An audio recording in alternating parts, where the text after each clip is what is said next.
নবীকে ডাক দিয়া বলেন, আল্লাহর নবী, এই ৬০-৭০ বছরের জন্য আমি বিবাহ শাদী করতাম না, বাড়ি বানাতাম না, ব্যবসা বাণিজ্য করতাম না, আল্লাহর পায়ে একটা সিজদার মধ্যে এই ৬০ থেকে ৭০ বছর কাটায় দিতাম। এই তো আমাদের হায়াত। আর শত শত বছর হায়াত তারা পাইতো, আমরা বেশি হায়াত না। এই হায়াতে ইবাদত করতে হবে। বলতেছিলাম ঈসা আলাইহিস সালাম দেখলেন লোকটার বয়স, যে চিহ্ন বলল যে প্রায় লোকটার বয়স 200 কমে হবে না। তো হযরতে ঈসা আলাইহিস সালাম জিজ্ঞেস করে, মনে আছে নি আপনাদের? কবর থেকে উঠাইছে। ঈসা আলাইহিস সালাম বলতেছে, আচ্ছা তোমার চেহারা, বডি সবকিছু দেখে মনে হয় যুবক অবস্থায় মারা গেছো। হ্যাঁ হুজুর, আমি যুবক অবস্থায় মারা গেছি। তো যুবক অবস্থায় মারা গেছো, এখন তো দেখি তোমার মাথার চুল, দাড়ি যা আছে সব সাদা হয়ে গেছে, ব্যাপারটা কি? আমার ভাইরা, চুল সাদা হওয়ার একটা বয়স আছে না নাই? জোরে বলেন, আছে না নাই? আমাদের দেশে বেশি বয়স হইতে লাগে না, 60 থেকে 70 বছর গড় হায়াত। ওতে 30-এর পরেই পাকা শুরু করে দেয়। আর তারা বাঁচত 800 বছর, 900 বছর, হতে 200 বছরে তাদের চুল পাকা ধরতো না। হযরত ঈসা আলাইহিস সালাম বললেন, ও যুবক, যুবক অবস্থায় মৃত্যুবরণ করেছো, তোমার দাড়ির চুলগুলি সাদা কেন? মাথার চুলগুলি সাদা কেন?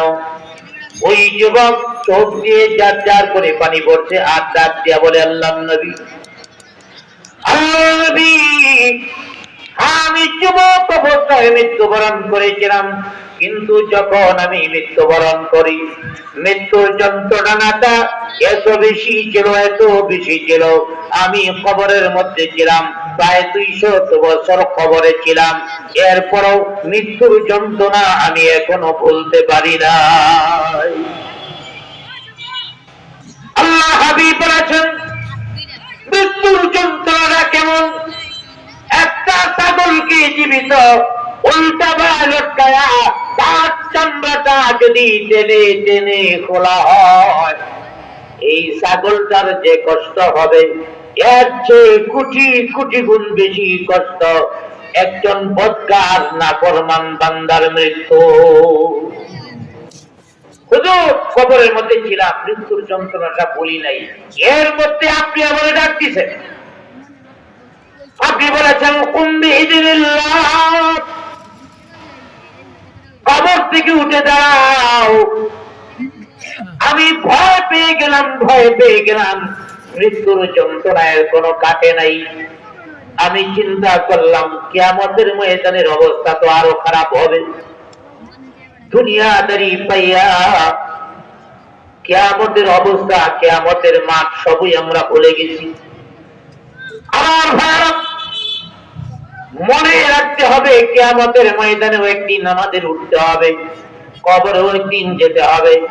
ওই যুবক ডাক দিয়া বলে, আল্লাহর নবী, আমি কবরের মধ্যে মৃত্যুর যন্ত্রণা বলতে পারি নাই, এর মধ্যে যখন আপনি বলেছেন, চিন্তা করলাম কিয়ামত মনে হয়ে গেছে, এখন এই মনে হয় কিয়ামত শুরু হয়ে যাবে। আমি ভয় পেয়ে গেলাম, ভয় পাইয়া কবর থেকে আপনার সামনে উঠলাম। এই যে সময়টা গেছে, এই সময়টার ভিতরে ভয়ে টেনশনে আমার মাথার চুল, দাড়ির চুল সাদা হয়ে গেছে। একটু চিন্তা করেন, মৃত্যুর কত কঠিন যন্ত্রণা, কিয়ামতের ময়দানের অবস্থাটা আরো কঠিন হবে। আমার ভাইরা, অতএব মনে রাখতে হবে, আমার মৃত্যু যেহেতু